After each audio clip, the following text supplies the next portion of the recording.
25. The farmer who ran to the reservoir. Sotaizan talked about directing our thoughts towards the benefit of others. Once upon a time, it rained so hard that all the townspeople ran out to their fields with shovels. One person, however, left his field behind and ran toward the reservoir. Knowing that saving his one field from flooding would not save the rest of the fields from being ruined if the reservoir failed. That person's eagerness for the benefit of all saved them. Number 26. Other people's money. When Sote-san was buying land in Yongsan, it took him a month to bargain for the lowest price. Yi Wan-chol asked Sote-san, "How can a person of virtue like you haggle over money?" He responded, This money came from people's donations. Every penny belongs to the people. Public money should be spent very carefully. It is a great transgression to be wasteful with public money. Number 27. A Buddha offering. Once, while Sote-san was residing at Ponye Hermitage, an old couple passing by commented that they were on their way to Shilsang Monastery to make a Buddha offering. Their daughter-in-law, they explained, was very ill-tempered and disrespectful. Upon hearing their problem, Sote-san said to them, How is it that you know to make a Buddha offering to the Buddha image, but not to the living Buddha? The old couple asked, "Where is the living Buddha?" Sote-san replied, The daughter-in-law who lives in your home is the living Buddha. Since she is the one with the ability to be either respectful or disrespectful, why don't you try making an offering to her first? "How should we make such an offering?" With the money you were going to use for the Buddha offering, buy her a gift she would appreciate, and treat her with the same respect you would the Buddha. Then, depending on how sincere you are, the effect of your Buddha offering will manifest. When the couple returned home, they did as they were told, and ultimately, in a few months, the daughter-in-law indeed became loving and filial. The old couple returned to Sote-san and thanked him over and over again. Sote-san said to his students sitting beside him, This is a practical Buddha offering, one that goes directly to the source of transgressions and merits. Number 28. What kind of person?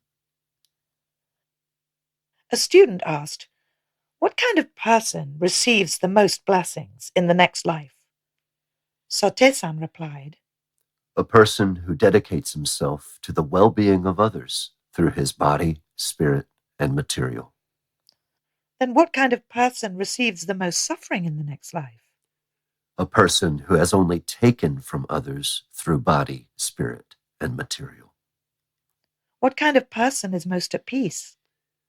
A person who knows his place and can be at peace no matter what happens. "What kind of person is the wealthiest and has the most treasure?" Sote-san replied, A person who can be thankful for what they have and is satisfied in all situations. Number 29. How to change our very essence. Sote-san told his students, If you cut off a limb of a lotus persimmon tree and graft a persimmon tree onto it, you get regular persimmon despite the roots being lotus persimmon. If you cut off a thorn bush at the stump and graft a rose bush onto it, roses will grow. Much like the persimmon and rose bush, you must perform mind practice by cutting off the poisonous mind while grafting on a Buddha mind. Do not let any distraction come between your intention and your practice. This is like a caterpillar turning into a butterfly, or larvae turning into a cicada, which sings through the night. When a fly is just a maggot, it is very limited, but when it becomes a fly, it can live in the king's chambers, eat the king's food, and sleep in the king's bed. We must change in the same way. We must study how to change our very essence. Number 30, tidying our minds. Sote-san taught us that even while tidying our things, we must always maintain the practicing mind. I tell you to clean properly in the hope that you will also sweep away your distracting thoughts. Essentially, our mind is pure. However, sometimes, depending on the situation, that pure mind can be poisoned with jealousy, greed, and hate. Just as we clean the house that we live in, we should clean our minds. We must get rid of the root of our distractions, just like pulling out weeds. Tidying your things is a way to tidy your mind. When your mind is distracted, it reflects on your surroundings. If your belongings are in disarray, that means your mind is just as unstable. Even if you have pulled out most of the weeds, if you do not finish the job, there is no point in cleaning. Likewise, even if you get rid of all your distractions, if you do not practice organizing the mind, there is no point in mind practice. Therefore, always maintain the habit of organizing your belongings and your home so that it may reflect on your mind practice. Number 31, your purpose. When the children living at the One Buddhism headquarters came to say good morning to Sote-san, he would think well of them and give them some snacks. One time, during an evening class, he said, At first, I commended these children for stopping by every morning and saying hello. But now, I do not know if their purpose is to say good morning or to receive snacks from me. Ask yourself, what is your purpose for being in this place? We must always think of the reasons and purposes behind everything. No matter what hardships you face, you must not forget the original purpose that you had. Number 32, the value of a single grain of rice. a student was washing some rice and dropped some on the floor. Sote-san picked up a single grain and told the other students to do the same. He said, If we are reckless with this grain that the farmers worked so hard for, we will receive the retribution of being without food in the future. We must know the value of each grain and be grateful. Number 33, to spit towards the sky. Sote-san said, A bad person harming a good person is like spitting towards the sky. You're only spitting towards yourself because it falls down. It is also like sweeping dirt towards the wind. The dirt is brought back to you. Harming a good person will eventually lead to harming yourself. Number 34, the difficult path or the easy path.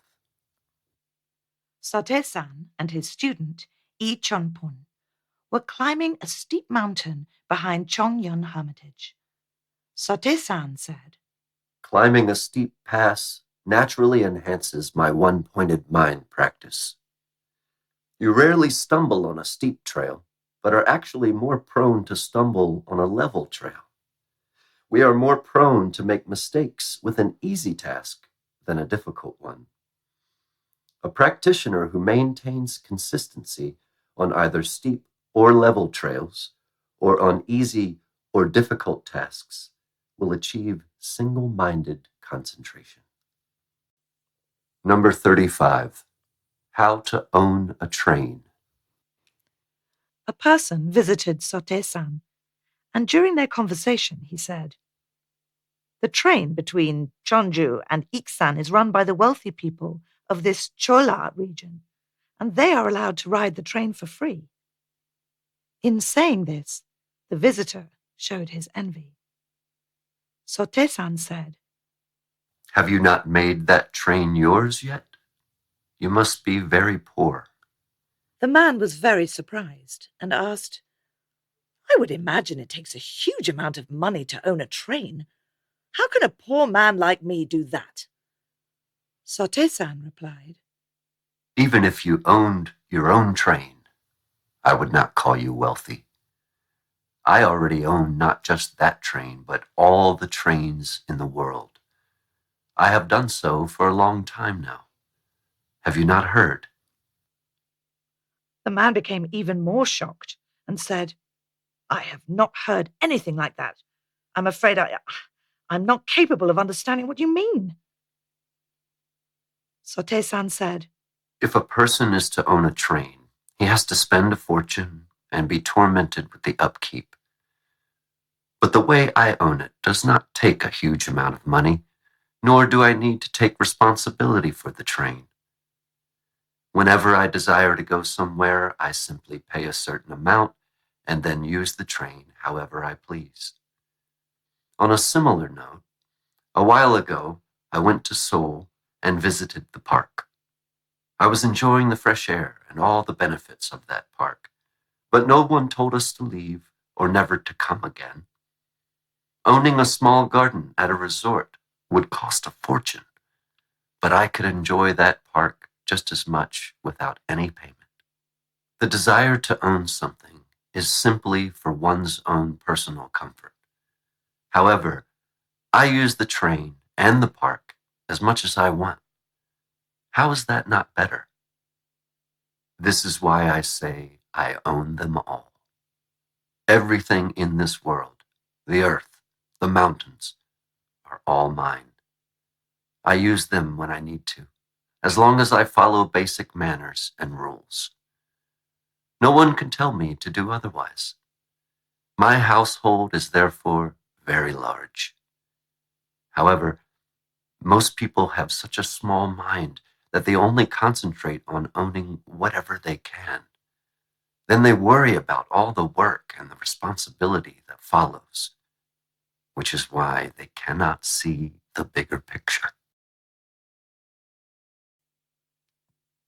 Number 36, learning to adapt.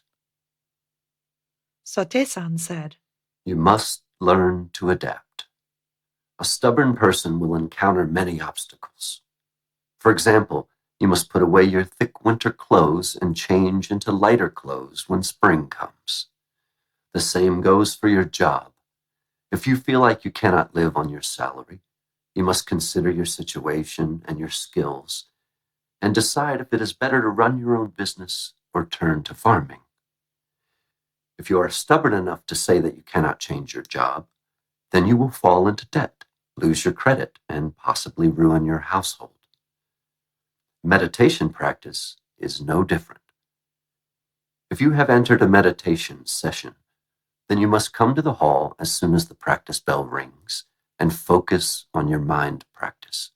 But if a situation happens, such as your parents' deaths or an illness in your family, you must halt and go home. If you insist that you cannot stop your mind practice and fail to do your duties as a human being, that is obstinacy. Number 37, the truth does not have a form. Sote-san said, The truth is not in books, it is in the universe.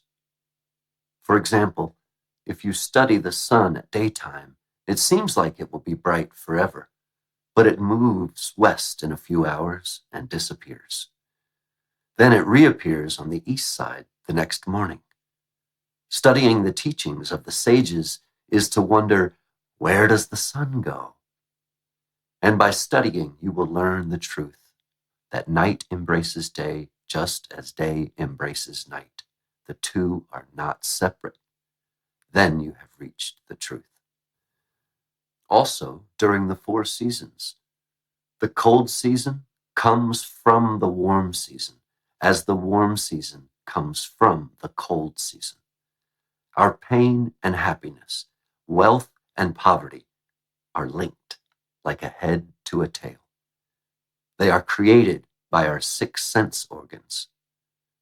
Receiving high praise because of your bachelor's degree or doctorate degree derives from the fact that you went through much hardship as a student. Your wealth allows you to eat and dress well. This also derives from the fact that you worked very hard to make money. On the other hand, some people become completely broke after being rich, and some people suffer by losing their beloved children. If we seek to find the cause, we will know that they had transgressed in the past. Therefore, the myriad phenomena in the universe and all things with or without form are connected. Happiness and pain, being wealthy and being poor, all the changes among them are the formless scripture that teaches us the truth of the Buddha Dharma. Number 38, skipping morning meditation. Chon Ku-il was in charge of ringing the bell at the One Buddhism headquarters. He was to strike the bell for morning meditation at 5 a.m. every morning. One time, he misread the clock and rang the bell at 1 a.m. The people at the headquarters heard the bell and gathered at the Great Enlightenment Hall to participate in morning meditation. When they realized it was only 1 o'clock, they started to argue about whether or not they should do the meditation. The bell rang. We have no choice. We should start meditating right now. But there is still 4 hours left for the sun to rise. How are we supposed to meditate until then? We should go back and wake up again at 5. We are all tired from lack of sleep right now. How can we wake up at 5? We should meditate right now. Go back to sleep until the sun rises and not ring the bell at 5. After a heated discussion, they reached the conclusion that they could not meditate for 4 hours, nor could they wake up again at 5. So, they went back to their beds to sleep through the sunrise. Upon hearing this, Sote-san became angry. Just because you woke up at a mistaken time does not make it right to sleep right until morning. That conclusion is ridiculous. How can you wish to become Buddha one day with that attitude? The mind practice should keep you busy as if your beard is on fire. A practitioner of the way should never miss his meditation, even if he has to miss a meal. You have all come here to study and practice, but instead you break the rules and skip meditation. You are worse today than you were yesterday, and can never in this way do anything for the common good. What happened this morning was your mistake, so you must all reflect upon what you did wrong and work so that it never happens again. Number 39, the reason behind great talent. When Tae-ho, Kim Chong-mook's brother, was 7 years old, he went to the one Buddhist temple with his friends. When he saw the portrait of Buddha on the altar, he said, "Even I can draw that." Hearing this, a priest brought him some paper and a brush. Tae-ho took the brush, dipped it in paint, and began painting a portrait exactly like the one at the temple. Everyone was so amazed that they sent the piece to the administrative office, and the teachers in the area all came and gasped at his talent. They even had a wager on him. Eventually, the teachers said that a genius like this had to be trained, and with their teachings, Tae-ho's skills grew every day. He would forget about the time of day or even the seasons of the year, and focused on painting.